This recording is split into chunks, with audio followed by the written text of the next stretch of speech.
Hey guys, in this video, I will show you how to get XRAY resource pack for Minecraft. All right, let's begin. First, open your browser and get to an official website like CurseForge or Modrinth.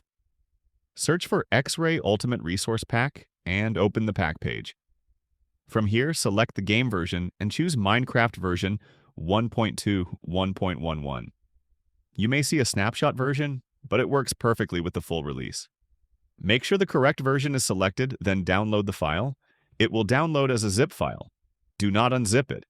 Move the zip file to your desktop so it is easy to access. Now, open your Minecraft launcher and launch Minecraft 1.2.1.11. Once the game loads, open a single-player world.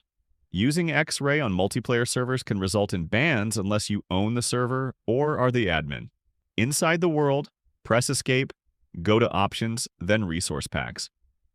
Drag and drop the XRAY zip file into the menu, confirm it, move it to the selected side, and click Done. So that's basically how you can get XRAY Resource Pack for Minecraft. That's it for this video. Thanks!